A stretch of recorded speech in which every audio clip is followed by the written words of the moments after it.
Now, with the Kenobi series on Disney Plus only a few months away, and with the promise that we got from Kathleen Kennedy that it would feature the rematch of the century between him and Vader, I thought it was a good time to take a closer look at some of the scenes or dialogue spoken by these two characters, by Vader and Kenobi, to see how such a rematch could not only fit with everything, but actually enhance their encounter in A New Hope. Because, as discussed before, my biggest concern with all this, with these two characters dueling between episodes 3 and 4, when much of the dialogue spoken in A New Hope heavily implies it never could have happened,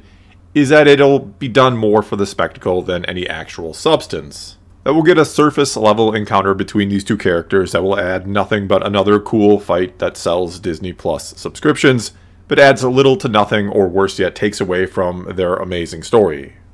And I know some will say, or have said, that a few lines of dialogue in A New Hope should not stop them from doing something with these two characters in the Kenobi series, that they don't want that to stand in the way of another epic encounter between these two iconic and fan favorites, which, if that's your prerogative, so be it, you're certainly allowed to feel that way. However, I personally have to disagree with that take, with the idea that a few lines shouldn't matter or hold back what can be done with a story, when it's actually continuity and consistency that are key components, not only when making a good story, but is what a story actually is in the first place. A story is quite literally a consistent narrative of logical and cohesive events that form a larger whole. Changing what happened before to fit what you want to do now not only ruins what came before, but also cheapens the now and renders the whole story hollow or devoid of substance, because it can be changed on a whim, so why does anything in it even matter? And don't get me wrong, I do love a good lightsaber fight as much as the next Star Wars fan, but they need to be more than just characters swinging lightsabers at each other simply because it looks cool. There needs to be meaningful setups and stakes for them, or it's just characters swinging lightsabers at each other. And so I guess we can call it a theory, will, I think anyway, give us something that, yes, is a spectacle still, that does involve these two in a way dueling each other once more, but only adds to the overall story and gives more meaning to what we've already seen before in A New Hope between these characters. Okay, so let's now dive right in and take a look at what I think is the one line that offers the most flexibility to do something with these two characters in the Kenobi series, having them in some way encounter each other again, without it just being, to put it bluntly, about the spectacle or wrecking the canon or taking anything away from their encounter in A New Hope, or the idea that they haven't met each other since Revenge of the Sith, which many lines in A New Hope, again, I feel heavily imply is the case. Or at least those lines imply they haven't met in person or face-to-face since then, because there is a line, which again offers a ton of flexibility, spoken by Vader right after the Millennium Falcon has been caught in a tractor beam and brought aboard the Death Star. Vader goes down to the hangar bay, senses Kenobi, and says this. I sense something, a presence I've not felt since... Now, just the mere fact that he leaves it hanging like that means, in theory, we, or they creating the series, could fill in the blank with pretty much whatever they want, that this gives plenty of room for another encounter and or duel, since Vader doesn't at all specify when he last felt this presence. Problem is, once again, much of what gets said later on will conflict with the open-ended nature of this statement. However, the key here, I feel, is that Vader does say presence, which, with this being Star Wars, doesn't have to mean physically or been face-to-face in his presence. It could mean some other time he simply sensed him even from a great distance through the Force, or perhaps a time when he was close to him proximity-wise but didn't actually come face-to-face with him, a time Kenobi somehow just barely eluded and escaped him, assuming Kenobi leaves Tatooine at some point in this upcoming series, which seems likely to happen for better or worse.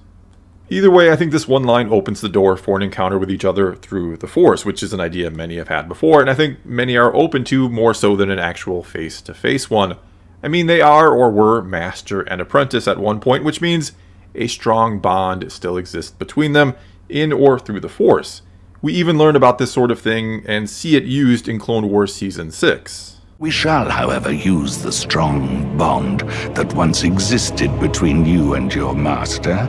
to allow us to see things that we otherwise could not. How can this be done, Master? It is an old art of the dark side.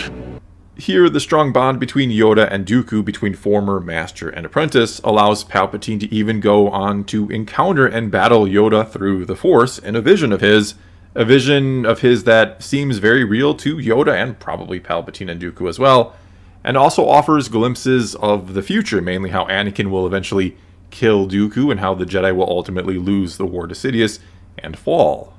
And considering it worked for Dooku and Yoda, there's nothing to say then that Vader can't try something similar at some point to locate Kenobi, and that he succeeds and the two encounter each other in some sort of vision or dream-like state, one that feels very real to both of them, but they're still not entirely sure just how real it is, or that they encountered anything more than an echo of their former friend, or that it was anything more than a vision presented or granted by the Force that showed them their futures, showed them that they will eventually encounter each other again, and that Kenobi will or has to die in this encounter, and shows Vader that he will be the one that strikes him down, as we know is how it will indeed all play out. Furthermore, such an encounter or vision that shows each of them their destiny, or how their next and final encounter will and must play out, can even be backed up by a couple lines taken right from A New Hope that otherwise currently don't make a whole lot of sense when you really stop and think about it. Your destiny lies along a different path from mine. If you're right, he must not be allowed to escape. Escape is not his plan. I must face him alone. I mean, why does Kenobi think Luke's path is different from his own? Hasn't he been protecting him all these years to eventually train him? Why is he sounding now like he's never going to see Luke again after this parting here on the Death Star, and that he has no intentions on getting off the Death Star alive? And why does Vader sound so confident that escape is not his plan, that it isn't Kenobi's plan to, I don't know, simply rescue Leia, get his hands on the Death Star plans, and just get away to fight another day? I mean, Kenobi's been in hiding and away from him for 20 years. What makes Vader think he's suddenly shown up now just to die? And the answer to both these questions can tie into the shared vision they had years prior in the Kenobi series. A vision that, yes, can feature a big lightsaber duel between them. It can look spectacular. It can be the spectacle, just like Yoda battled Sidious in that vision from Clone Wars, and it was pretty cool to see.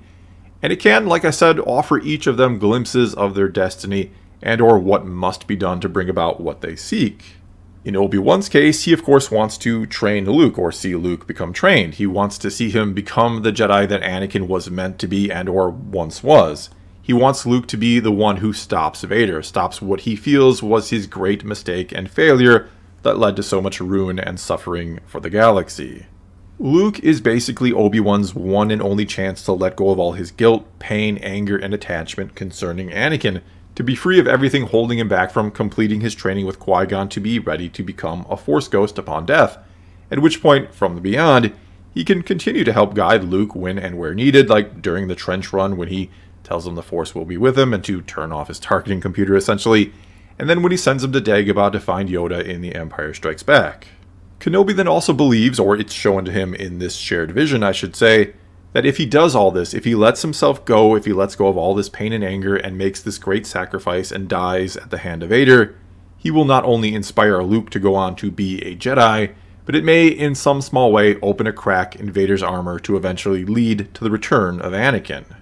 Because Kenobi knows that by him just being alive still, that it's fueling Vader's anger and power with the dark side, that Vader is consumed by hatred for him, which again gives him strength with the dark side, and has since he was left for dead by Obi-Wan on Mustafar. And so Kenobi feels, or was shown in this vision, or figures out because of this vision, that if he lets Vader kill him, if he surrenders to him and in a way apologizes and forgives both himself and Vader, or Anakin, some of Vader's power with the dark side will subside, that he'll feel empty without this one singular thing to pursue anymore, thus, to some small degree, weakening him and opening the door just a tiny crack for Luke to someday save him, which is the only way Luke could ever truly defeat Vader. Or so Kenobi believes, which could then tie into this line from Return of the Jedi when Vader says to Luke, after Luke says to Vader that you should just basically walk away from the dark side. Obi-Wan once thought as you do. You don't know the power of the dark side. I must obey my master.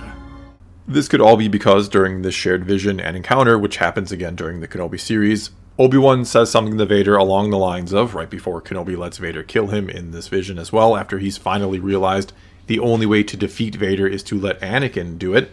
that killing him will not have the desired effect, that he forgives him and himself, and that it will help Anakin overcome and be free of the dark side, or something along those lines. Vader, of course, blinded by the dark side, doesn't believe that and doesn't feel either then or years later after the fact in Return of the Jedi that him killing Kenobi weakened him, which is why he tells Luke that Obi-Wan once thought as you do, that you also don't understand the hold the dark side can have over someone either, that you can't just overcome it and walk away.